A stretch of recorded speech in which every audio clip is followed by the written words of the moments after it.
Olá, pessoal. Meu nome é Júlia. Eu vim falar com vocês sobre um dos procedimentos mais comuns na atenção primária, que é a remoção de cerume, a lavagem otológica ou lavagem auricular, né? Todos são significados para o mesmo procedimento. É muito comum porque é uma queixa muito comum, né?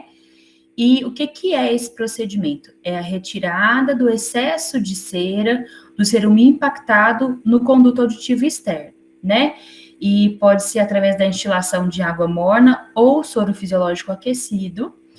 E assim, geralmente, ele é realizado na atenção primária, tá? Existe outra maneira de tirar o cerume impactado, que é com pinças e curetas específicas, mas esse é um procedimento selecionado do otorrino. Então, geralmente, a gente não faz na atenção primária, tá? O que a gente faz na atenção primária é remoção com água ou sopro, tá bom? Quais são as indicações e por que é tão comum a gente fazer lavagem de ouvido na atenção primária?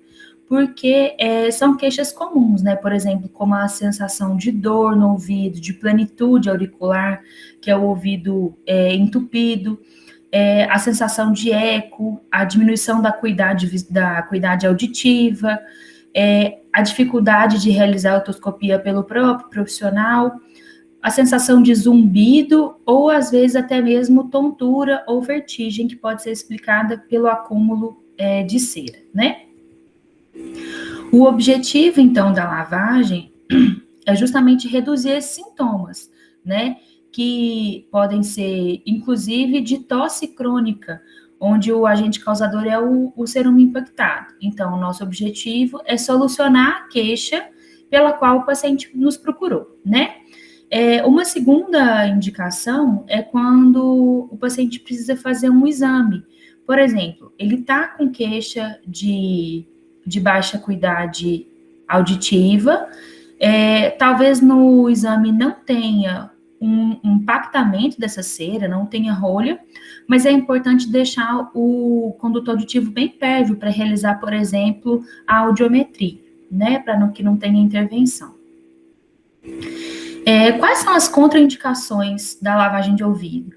Quando existe a otite média aguda, ou seja, quando existe um processo infeccioso dentro do ouvido, onde existe a presença de pus, uma história pessoal atual ou antiga de perfuração do tímpano, uma história de cirurgia otológica, uma otite externa com estenose do conduto auditivo e dor local, ou um paciente que não coopera, porque aí a gente aumenta a chance das complicações.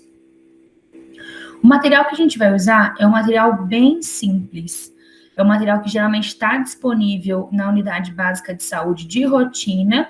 Talvez o que tenha de diferente é só o scalp, que às vezes não é tão comum de ter na unidade. Então, o que a gente precisa? De luvas de procedimento e de avental, né, que geralmente pode ser o jaleco ou pode ser o avental descartável, compressa ou papel toalha descartável, a seringa de 20 ml. Às vezes, quando não tem a seringa de 20 ml, a gente pode até usar a de 10, mas a gente diminui a eficiência do nosso procedimento. O scalp, que é justamente a parte que conecta na seringa, para a gente poder fazer a conexão, né, entre a seringa e o ouvido. Geralmente ele é um material que é usado para pegar acesso venoso, né? Mas aqui a gente usa para esse fim.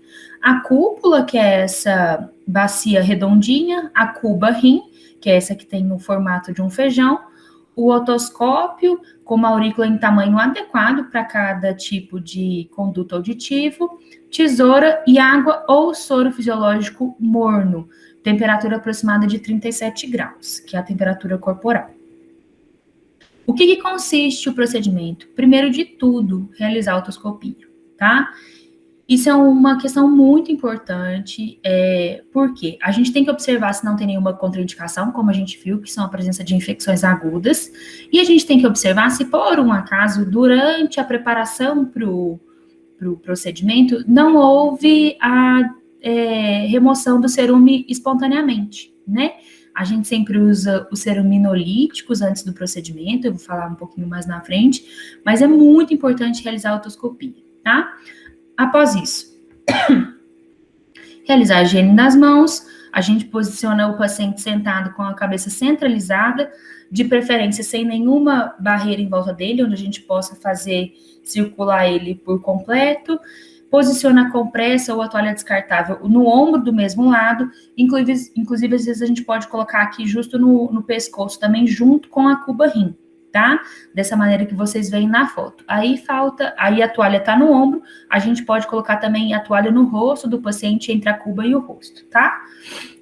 Colocar a cuba rim bem pertinho da região cervical, logo abaixo do lóbulo da orelha, e colocar a água morna na cúpula, que é aquela vasilhinha redonda, né? Como que a gente pode verificar a temperatura? Pode ser aquela técnica que a gente usa, por exemplo, para ver banho de neném, não sei se vocês já viram, que é passar água no antebraço, né? A água tem que estar confortável para o antebraço, nem quente demais, nem fria demais, porque isso pode gerar vertigem. A gente calça as luvas, corta o scalp aproximadamente 4 centímetros a partir da extremidade de acoplamento, que é essa extremidade colorida, e descarta a agulha numa caixa específica para pérfuro cortante, né, que é o descarpaque, tá? A partir daí, a gente já fez a otoscopia, né? Então, a gente retifica o conduto auditivo, que é puxando ele levemente para cima e para trás, e junto com isso, a gente introduz a extremidade cortada do scalp dentro do condutor auditivo. É muito importante, na hora de cortar o scalp, cortar ele reto, para não produzir nenhuma superfície pontiaguda que possa incomodar o conduto, tá? A gente aspira a água da vasilha, né, do vasilhame, e instila no ouvido do paciente, tá? Com uma leve pressão, sempre constante, e deixa a água escoar de volta pela cuba rim, tá bom? Durante o procedimento, a gente sempre tem que ficar de olho nas expressões, nas queixas do paciente, entender se ele está sentindo dor, se ele está sentindo tontura, e se tudo estiver bem, a gente vai repetindo o processo até não ter mais o retorno de cerume, ou até a gente observar o alívio do paciente, ou através da otoscopia a gente vê a permeabilidade do conduto, tá? Eu sempre brinco que a lavagem auricular, né, a lavagem de ouvido, é o procedimento que mais traz gratidão para o paciente, né? Porque o alívio é instantâneo. Então, muitas vezes, quando sai a rolha de cerume, ou quando sai uma grande quantidade de cera, o paciente na hora refere, nossa, desentupiu o meu ouvido, né? No fim do procedimento, pedir que o paciente lateralize a cabeça e secar, né? Para que o paciente não fique incomodado, tá bom? Aqui tem um vídeo, ele tá acelerado, né, para não gravei o procedimento em tempo real, para vocês observarem, tá?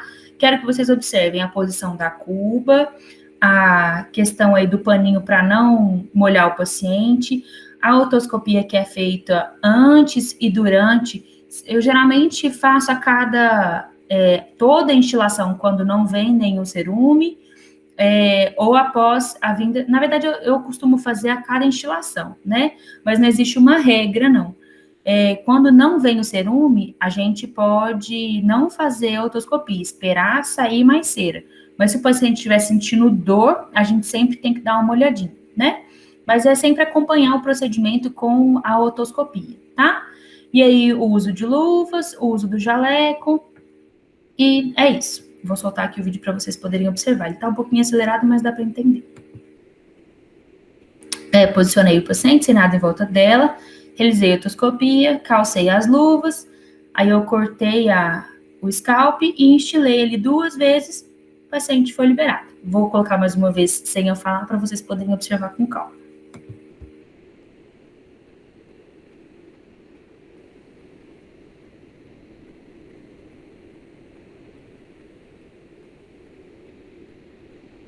Nesse caso específico, o paciente precisava fazer só do lado direito, né? Existem alguns pacientes que têm um incômodo dos lados, a gente faz dos dois, depende da queixa e da otoscopia. Informações importantes. Sempre ficar de olho se o paciente não sente vertigem, nistagmo ou dor durante o procedimento e interromper caso isso aconteça. orientar o paciente a retornar ao serviço para uma nova avaliação se ele não tiver as queixas solucionadas, tá? Então, se a queixa era perda de acuidade auditiva, vertigem, ela pode se manter ainda por alguns dias depois da lavagem, porque teve ali a passagem de água e tudo mais. Mas, geralmente, a gente dá um prazo de 2 semanas para se resolver o sintoma. Se não se resolveu, orientar o paciente a voltar, tá? E muito importante sempre fazer uso de ceruminolítico por um período mínimo, tá? Geralmente de 5 a 7 dias antes do procedimento. É muito importante, porque senão a gente vai fazer a lavagem e o cerúmen vai estar impactado. E não vai adiantar, a gente vai instilar água e a rolha de cera vai só bater no tímpano, vai doer e não vai sair. Então, essa cera precisa estar molinha, tá? E outra coisa muito importante, os pacientes costumam pingar pouco. É bastante mesmo, são 5 gotas em cada ouvido.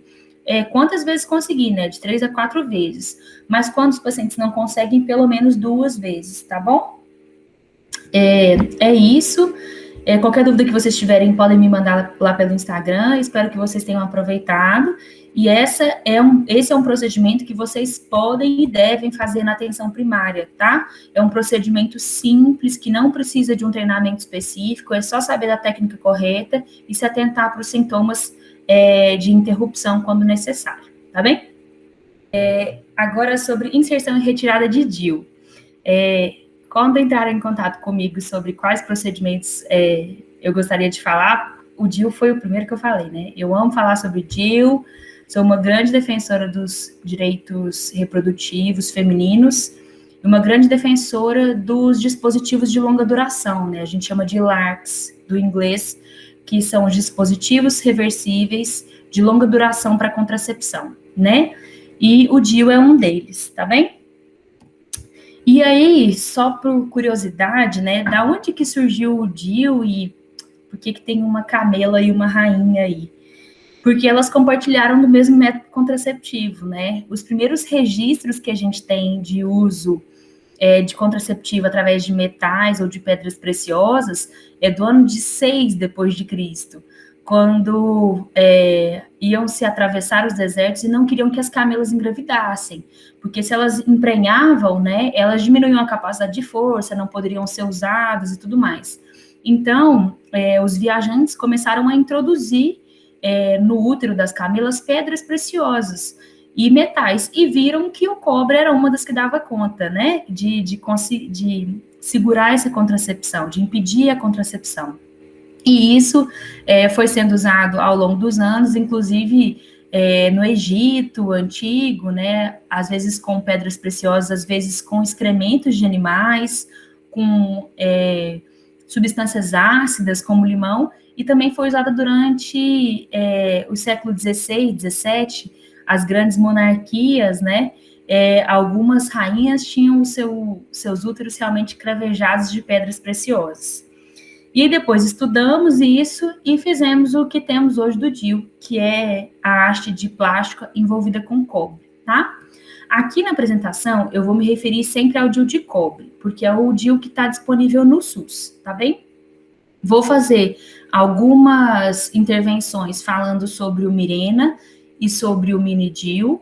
O Mirena inclui também o Quilena, que são os dois que são dispositivos hormonais, que tem um componente de progestágeno, né, que é o levonorgestrel, e o Mini DIU, que é o DIU de cobre, porém com uma quantidade menor de cobre, tá? Eu vou falar aqui sempre do DIU de cobre disponível no SUS, vou fazendo umas intervenções, porém a técnica de inserção, as indicações são basicamente as mesmas, tá? Qual que é o mecanismo de ação do nosso querido DIU T de cobre? O cobre tem uma ação local de aumento de produção de prostaglandinas. O que é isso? Ele causa uma pequena inflamação no útero, né? E através dessa inflamação, ele atua como espermicida, então no próprio espermatozoide, criando um ambiente hostil para o espermatozoide, diminuindo a mobilidade e também atua nos ovócitos secundários, muitas vezes impedindo a viabilidade deles também, tá? Outro mecanismo de ação é a alteração do muco cervical, que se torna mais espesso e diminui também a motilidade do espermatozoide. E um outro mecanismo é impedir a anidação, também por esse sistema de microinflamação, tá? Inflamação local. Uma pergunta que sempre recorre e que a gente, como profissional de saúde, a gente tem que combater esse mito, principalmente por questões religiosas, já que o nosso país tem uma grande influência da religião nos costumes, que DIU é abortivo? Não, não é abortivo, porque se a gente entende que a partir da nidação é que acontece a vida, que é o que é usado hoje em dia na legislação brasileira, tanto é que é permitida a pílula de emergência, então o DIU, ele não é abortivo, porque ele atua no processo pré-nidação. Quais são as características do DIU de cobre? Ele não contém hormônios, o que é muito desejável em algumas situações. Ele tem uma eficácia muito alta, mais de 99%. Tem um ótimo custo-benefício, pensando principalmente na questão de saúde pública, de políticas de saúde pública, e também no fator individual, né? Já que o custo de um DIU de cobre é em torno de R$100, e ele dura 10 anos. Então, vamos fazer a matemática, aí são R$10 por ano. Se um ano tem 12 meses, é menos de R$1 por mês, né? Então, até quando a gente vai colocar isso eu falando do DIU, não contando o procedimento, né? E é disponível no SUS. Prático, e para mim não é só questão de praticidade, é questão de liberdade, de libertação, da mulher não ter que carregar essa questão da contracepção todos os dias e todos os meses, porque a gente sabe que no mundo ideal isso seria discutido entre o casal e cada um poderia expor a sua responsabilidade, seja no uso de preservativo, seja na compra da pílula ou algo assim, mas a gente sabe que essa não é uma realidade, que hoje em dia a contracepção recai diretamente sobre a mulher, assim como uma gravidez indesejada, né? Tanto é que o abandono parental no Brasil atinge níveis altíssimos. A gente sabe que isso é uma carga que a mulher leva, e quando a gente pensa num método de longa duração, onde não é necessário uma manutenção em curto espaço de tempo, isso é libertador, né? Isso permite, inclusive, que a mulher viva sua sexualidade com muito mais liberdade, com muito mais entrega. Então, esse para mim é um ponto muito importante. Ele é de longa duração, então dura 10 anos. Por exemplo, no caso de adolescentes, né, às vezes 18, 17, 14 anos, se a gente impõe ali um método de 10 anos, a gente vai fazer com que ela atravesse toda a puberdade dela sem uma gravidez indesejada, né? Retorno rápido, para não dizer imediato, à fertilidade, né? Assim que retira já pode engravidar, não tem efeitos sistêmicos, porque como eu já falei, a ação é local, não interfere na lactação, então pode ser usado durante a amamentação, e tem altas taxas de continuidade, né? É uma das maiores entre os métodos reversíveis, apesar da resistência que existe para a inserção do DIU hoje, porque eu sempre falo que ele foi muito difamado, as mulheres que usam o DIU amam o DIU. Eficácia muito alta, é considerado um dos métodos mais eficazes, tá? Se a gente for colocar numa escadinha, a gente tem, como método irreversível, a laqueadura e a vasectomia como métodos mais eficazes. Logo em seguida, o Implanon, que é um medicamento subcutâneo, né, também derivado de progesterona, ou o sistema intrauterino, que é o Mirena, e logo embaixo, muito pertinho, o DIU de cobre, e depois a pílula, e injeções e camisinha. Por que DIU vem lá em cima nos métodos reversíveis? Porque na contracepção, a gente tem dois conceitos que são muito importantes, que vocês sempre têm que ter em mente. O que é eficácia real e eficácia ideal? Eficácia ideal é aquela eficácia do método que foi comprovada por estudos. Então, foi feito um grupo que foi controlado. Então, as mulheres que iam usar a pílula eram lembradas de tomar pílula, tomavam no mesmo horário, não tinha diarreia, não tinha vômito, não tinha antibiótico que interferia com aquilo e tudo mais. Esse é o grupo ideal. No grupo ideal, a pílula, por exemplo, tem uma altíssima taxa de eficácia, mais de 99% também. Camisinha, idem, né? Quase 100%. Mas é a camisinha colocada em todas as relações, desde o início da relação, sem nenhum contato genital, sem proteção. Então, nesse uso ideal, tá todo mundo lá em cima. O que acontece? A vida real não é assim. A gente sabe que no uso de pílula é comum das mulheres esquecerem, é comum, às vezes, de ter uma diarreia, um vômito, que pode interferir na eficácia da pílula. Na questão da camisinha nem se fala, muitos casais colocam a camisinha só na hora de gozar, ou não colocam a camisinha do jeito adequado, ou usam, por exemplo, lubrificante oleoso, que compromete, né, a elasticidade da camisinha. Então, quando a gente vai pensar em eficácia real, pílula e camisinha vai lá para baixo. E o DIU continua pleno lá em cima, porque o uso ideal e o uso real dele é quase que a mesma coisa, né? Na verdade, é a mesma coisa.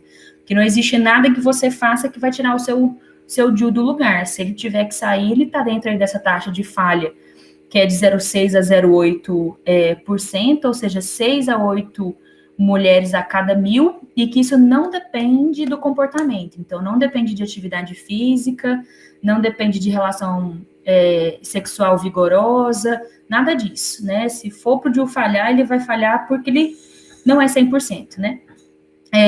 Um pequeno risco de gravidez permanece além do primeiro ano do uso, porque o DIU tem a maior taxa de falha no primeiro ano, né? Eu sempre falo que DIU é igual ao vinho, quanto mais velho, melhor. Então, passou do primeiro ano, aí é que é só abraço mesmo.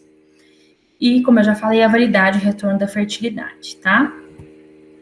Indicações, eu vou especificar cada um, mas pode ser com ou sem hormônio, como eu já falei, é um método contraceptivo, de longa duração, fertilidade imediata, não interfere no contato íntimo e não há esquecimentos. Então, quem que é uma candidata boa a colocar DIU? Quase todas as mulheres, porque as contraindicações são bem específicas. Então, mulheres que desejam uma contracepção eficaz, mulheres jovens e adolescentes, uma vez que é um método de longa duração, mulheres que amamentam, mulheres que nunca engravidaram, mulheres pós-parto ou pós-aborto, sendo que esse DIU tem que ser inserido na maternidade em até 48 horas, ou após 4 a 6 semanas, tá? Comorbidades que possam caracterizar contraindicações aos métodos contendo estrogênios, por exemplo, né, que é uma contraindicação relativa, hipertensão, diabetes, obesidade, tabagismo, história familiar de trombose, história pessoal de trombose, alguns tipos de câncer femininos, né? E o DIU também pode ser usado como contracepção de emergência. Isso é pouco falado, mas a gente entende que o DIU colocado até 5 dias depois de uma relação sexual desprotegida, consentida ou não, ele é caracterizado como uma contracepção de emergência e ele pode ser usado sem nenhuma questão legal. Por quê? Porque ele atuaria antes da anidação, não é considerado aborto, tá? Sobre nuligestas, mulheres jovens e adolescentes, o conceito de que DIU não pode ser inserido em mulheres que nunca pariram é antigo, tá? Se a gente olhar, por exemplo, nos critérios da OMS, isso ainda é falado, mas isso já caiu, tá bom? Esse é um documento da Febraso de 2014, ele tem 24 páginas, está disponível no Google, é só você jogar lá, DIU, nulíparas, Febraso, mas o resumo está aí para vocês, né? Conclusão, os dispositivos intrauterinos são eficazes e seguros, recomendando-se que devam ser incluídos nas opções contraceptivas oferecidas rotineiramente. É só a gente pensar que uma gravidez indesejada em qualquer fase da vida é muito prejudicial. Pode afetar o vínculo dessa mulher com a criança, pode afetar a questão econômica, familiar, mas ainda mais na adolescência e no adulto, na mulher jovem, né? Ela pode direcionar, por exemplo, a vida profissional e a vida social e econômica dessa mulher para sempre. Então, é muito importante oferecer DIU para adolescentes. E voltando aqui, quais são, então, as contraindicações? Quando que eu não devo colocar DIU?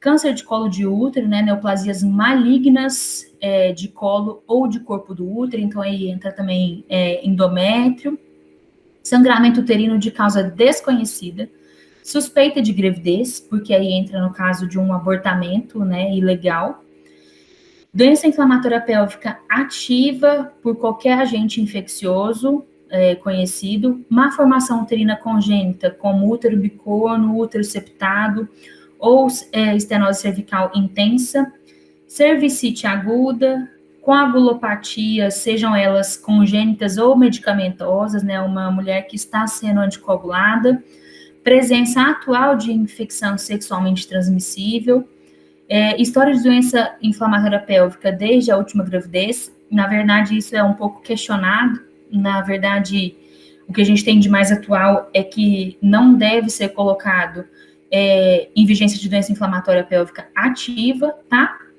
E a síndrome da imunodeficiência pelo HIV, quando o CD4 é menos que 200, tá?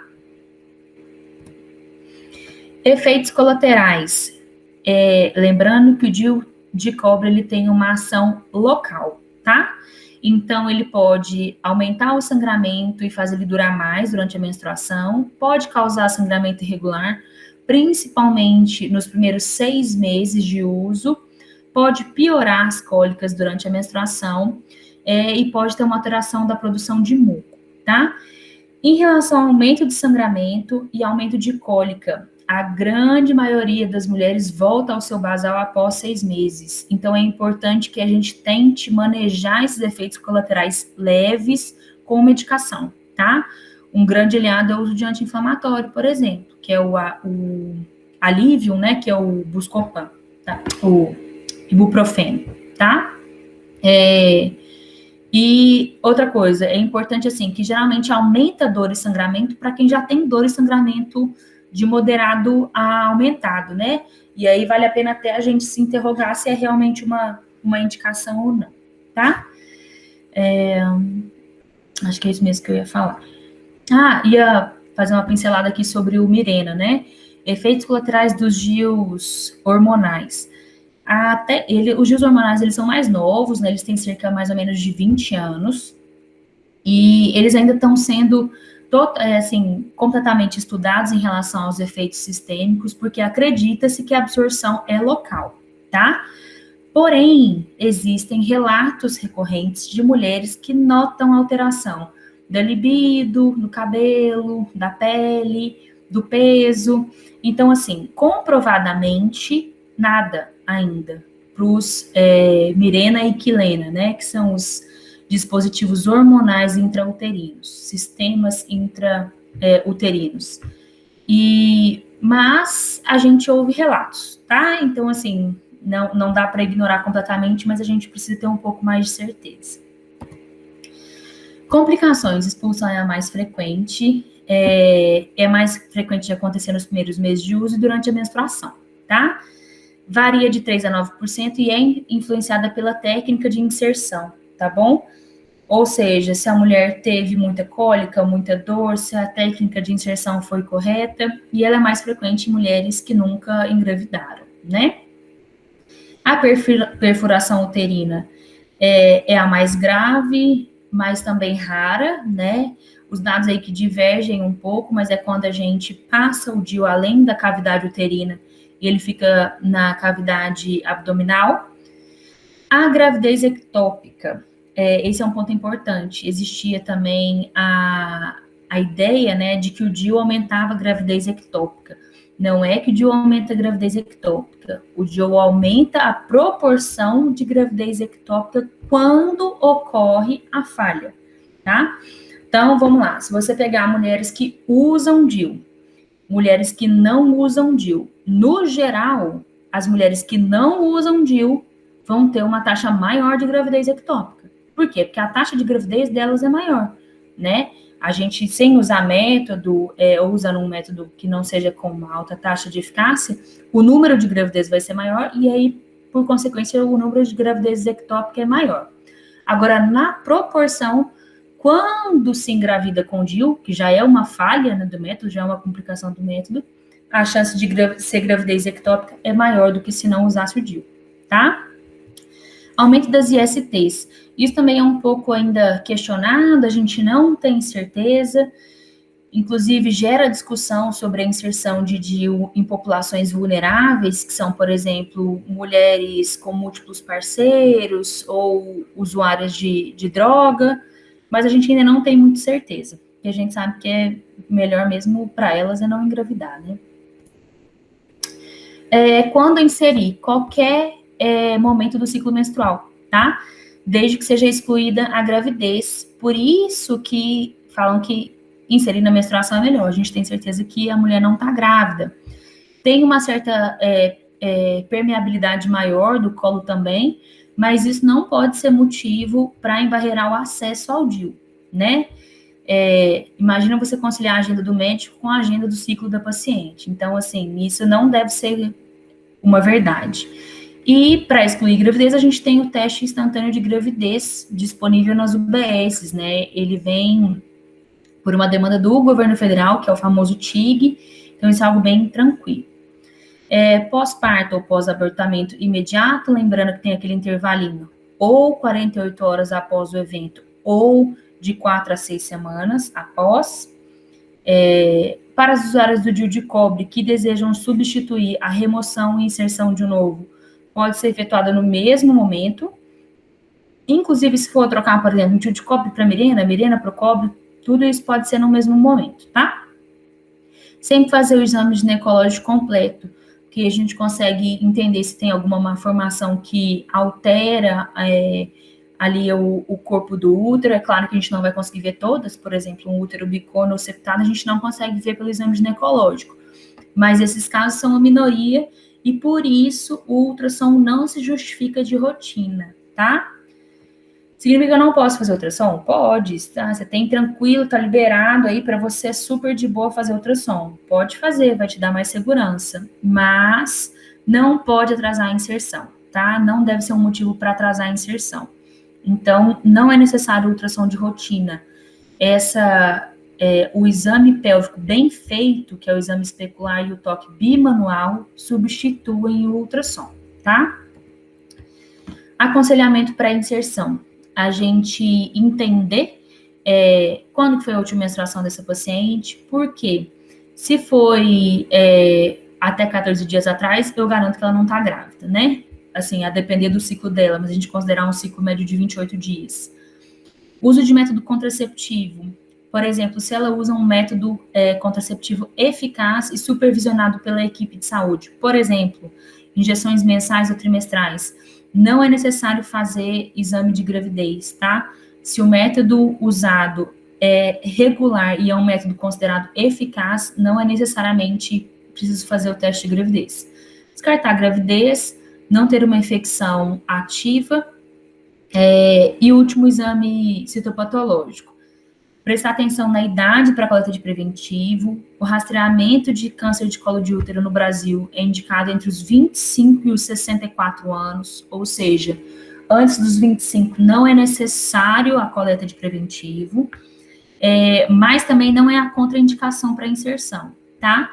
É contraindicação só se existir uma lesão visível ou se tiver já o diagnóstico de neoplasia maligna. E, inclusive, a coleta pode ser oportunizada no DIU, né? A gente pode, antes de inserir o DIU, fazer a coleta do preventivo, tá? Sangramento menstrual ou dismenorreia intensos, a gente tem que entender isso, porque são sintomas que podem piorar. Avaliar as contraindicações e preencher o termo de consentimento livre esclarecido, né? Que é um documento em que o paciente declara que recebeu as orientações e assina junto com quem forneceu essas informações para ela, né? Vamos colocar o DIU, então. O que a gente precisa para colocar o DIU? A gente precisa de material para fazer o exame especular, então, luva de procedimento e espéculo vaginal, foco, maca. A maca ginecológica com perneiras, ela é mais utilizada. A gente tem uma facilidade maior de colocar a mulher numa posição mais acessível. Mas, vamos supor que você não tem de jeito nenhum uma perneira que só tem uma maca simples. É possível? É possível, né? A gente pode fazer o exame ginecológico e a inserção de DIU mesmo sem perneira, tá? Isso é algo que está bastante em discussão hoje em dia, para que a gente não, mais uma vez, embarreire o acesso a esse método que é tão importante, e, por um outro lado, também possa proporcionar à mulher uma posição mais confortável para ela, tá? Fora isso, a gente precisa de 2 pinças, que é a Cherron e a Pose. A Cherron é uma pinça achatadinha na ponta e tortinha, assim, para que a gente possa acessar o colo do útero. A Pose tem 2 dentinhos assim, a gente vai usar ela para pinçar o colo do útero. O esterômetro, que é o que a gente insere no colo do útero para medir o útero. Uma tesoura longa para cortar o fio no final e o DIU, certo? Além disso, cubinha redonda para que a gente possa usar o antisséptico, gaze para estancar sangramento e fazer antisepsia, luva estéreo e campo cirúrgico. Esse a gente pode deixar numa bolinha que tem sido discutido. Luva de procedimento e foco de luz. Por que tem sido discutida a questão do campo e da luva estéreo? Porque a vagina não é um ambiente estéreo. Então, teoricamente, tem que estar estéreo só o que vai para dentro do útero. Ou seja, o DIU e o esterômetro. Se você pega no caminho do esterômetro e se você monta o DIU dentro do estojinho estéreo, aceita-se que não seja necessário a luva estéreo, que o procedimento seja feito todo com luva não estéreo, com luva de procedimento, tá? São 2 métodos aí da gente fazer, mas acho que agora com as imagens vai ficando mais fácil. Então, a paciente chegou, a gente conversou com ela, perguntou se ela tem alguma dúvida, esclareceu tudo, preencheu o termo. Eu sempre gosto de colocar uma musiquinha, acho que a paciente fica mais relaxada. Isso ajuda muito, porque o nervosismo aumenta a sensação de dor e aumenta a chance de uma reação vasovagal. Então, fazer com que essa paciente se sinta acolhida, né? Exame físico, toque bimanual, ou seja, é o toque vaginal com a mão sobre a pelve para que a gente consiga tocar o fundo uterino, tá? Observar se tem dor ou mobilização do colo e ver se a gente consegue palpar anexos ou massas anexiais, tá bom? Avaliar a secreção do colo no exame especular, ver se tem a presença de um corrimento suspeito de DIP, né, que é a doença inflamatória pélvica, que é a inflamação do útero por agentes infecciosos, tá? No método tradicional, até aqui a gente vai de luva de procedimento, daqui para frente a gente vai de luva estéreo, tá bom? Lembrando que se a gente for pegar o esterômetro só na pontinha e montar o DIU dentro do estojo, a gente pode usar a luva de procedimento durante toda a inserção, tá? A gente pegou antisepsia, então que é a pinça Cherron, pega uma gazinha com solução antisséptica, pode ser aquosa ou em sabão, só não pode ser alcoólica, porque a alcoólica não vai em mucosa. Pode ser iodo, pode ser a base de clorexidina, e a gente vai fazer a antisepsia do colo e das paredes vaginais, certo? A partir daí, a gente pega a pinça de Pose e vai pinçar, né? A gente vai segurar a região anterior do colo. Por quê? Porque isso facilita da gente anteriorizar um pouco o útero para facilitar a esterometria e a inserção, tá bom? A gente realiza a esterometria, que é colocar o esterômetro dentro do colo e até o fundo uterino para ver qual que é essa medida. O normal são entre 6 e 9, algumas fontes citam até 12 centímetros. O importante é que números menores do que 6 ou maiores do que 12 precisam de uma investigação adicional, tá bom? Só uma aguinha.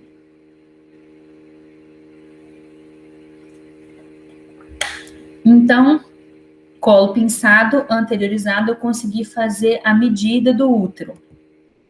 Eu vou preparar o DIU, que é introduzir os bracinhos dele aqui dentro dessa haste e vou medir ele na régua que vem dentro do próprio DIU, tá bom? Se eu tiver com luvas de procedimento, eu preciso fazer isso dentro do estojo, tá bom? Então, eu abro só a pontinha do DIU e vou manusear ele dentro do estojinho que ele vem, tá bom? Colocamos o DIU, é importante a gente armar ele lá dentro. Vocês estão vendo aqui que na figura aqui embaixo, ele tá com os bracinhos, né, dentro do tubo ali. Quando a gente chegou no fundo uterino, a gente tem que puxar a cânula primeiro. Então, a gente puxa a cânula para baixo, segurando a haste do DIU, puxa a cânula para baixo, o DIU vai armar. A gente, então, depois puxa a cânula, que é a parte branca, e depois a gente puxa a cânula branca e depois a cânula transparente, tá? Posicionamento adequado do DIU. DIU posicionado é DIU dentro do útero, tá? Antes a gente tinha uma ideia de que o DIU precisa estar a tantos centímetros do fundo do útero, isso não existe mais, isso é antigo, isso caiu. O importante é estar acima do orifício interno do útero, tá? DIU acima do orifício interno é DIU bem posicionado. Indicações e técnicas de retirada. Quem que precisa tirar? Quando o paciente não se adapta, então a solicitação da paciente indica uma retirada imediata sempre que ela desejar. Por isso é muito importante o pré-aconselhamento, para que não haja um desperdício de tempo e de recurso. A paciente tem que estar bem orientada na escolha dela, tá? Deve ser retirado quando gravidez, antes de 13 semanas, desde que os fios estejam acessíveis, doença inflamatória pélvica ativa, expulsão parcial, que é o DIU no canal cervical, no canal do útero, sangramento excessivo que comprometa o estado geral da mulher, ou seja, que esteja repercutindo em anemia, ou quando o prazo de validade do DIU terminou. Como que a gente tira? Muito simples, muito rápido. A gente vai ver a cordinha aí no colo, a gente vai pegar aquela pinça Cherron e puxa a cordinha, tá? Dói? Não, uma cólica leve, tá? É um procedimento bem rápido, bem tranquilo. Inserir DIU dói? Eu não minto para as minhas pacientes, dói, tá? DIU dói. Por quê? Porque a gente vai passar no colo do útero, o colo do útero tá bem fechadinho, né? Principalmente mulheres que nunca engravidaram, que nunca tiveram um parto vaginal, ele vai estar bem fechadinho. Mas dor é uma experiência subjetiva. Então, depende de uma boa analgesia, que pode ser oral e pode ser também com anestésico no colo do útero, que é nessa região anterior aí do colo do útero, e com ambiente acolhedor, né? É uma dor suportável e eu sempre brinco com elas que dói menos que parto. Então, DIU dói, mas dói menos que parir. Acompanhamento e revisão. Preciso pedir ultrassom transvaginal de rotina? Não, mas posso? Posso. Se tiver dúvida do posicionamento, se for um fácil acesso, se não for algo... Porque, assim, a grande questão do DIU, do ultrassom pré-inserção, é que ele pode retardar a inserção, né? Agora, depois que o DIU tá lá dentro, se você fizer ou não ultrassom, ele já tá lá dentro mesmo, né? Então, assim, não é mandatório, mas pode ser pedido, né? A questão aí o DIU tem que estar lá dentro, né? E essa distância do fundo uterino eu tinha que ter tirado daí, não precisa importar com isso, não. O importante é ele estar acima do orifício interno, tá? E o diagnóstico pela ultrassom só indica se ele estiver parcialmente no canal cervical, tá? Consulta de retorno, 3 a 6 semanas após a primeira menstruação. Por que após a primeira menstruação? Porque é quando o útero vai ter pequenas cólicas, né, pequenas contrações, e que pode aí alterar o posicionamento do DIU, tá? Se a gente fez ultrassom, o ideal é fazer após a primeira menstruação. Se a gente não fez ultrassom, a gente confere a medida do fio do DIU. A gente anota no prontuário quando a gente colocou o DIU. Se a gente deixou ele a 1, 2, 3 ou 4, geralmente 2 a 3 centímetros de fio, e a gente confere se ele subiu ou desceu, tá? E a gente também orienta sempre o retorno de sintomas agudos, tá?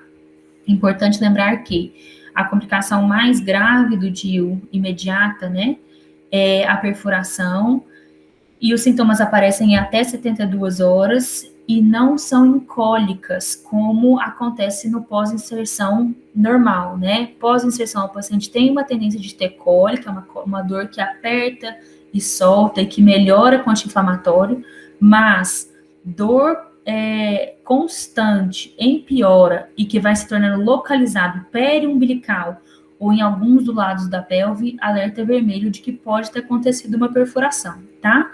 sempre manter uma boa relação com a paciente, né? A gente tem que explicar para ela que a perfuração acontece. Ela depende da técnica, mas ela também, assim, pode acontecer com a técnica perfeita. Então, o que ajuda a gente, o que ajuda a paciente nessas horas é o bom relacionamento, tá? Avisa para a paciente quais são os sintomas de alarme, avisa para ela aonde você vai estar nesses próximos 3 dias, ou se você não tiver acessível, qual o serviço que ela pode procurar se tiver dor, isso é muito importante, tá? Essa sou eu com os meus muitos DIUs inseridos na UBS. Como eu falei para vocês, sou uma grande apaixonada por DIU. Sou uma digital influencer, esse é o meu Instagram, sempre falo muito sobre isso lá. Fiquem à vontade para perguntar, para entrar em contato. E é isso. Gosto sempre muito de falar sobre DIU. Espero que vocês falem com as pacientes de vocês, com a família de vocês, com as mulheres ao redor, porque o DIU é muito injustiçado, o DIU sempre foi muito difamado e a gente precisa correr atrás, a gente precisa fazer essa reparação histórica com ele. O DIU precisa ser uma opção. Ele não necessariamente tem que ser a escolha da sua paciente, mas ele tem que estar no seu cardápio para você oferecer para ela como método contraceptivo. Tá bom? Espero que vocês tenham gostado, estou à disposição.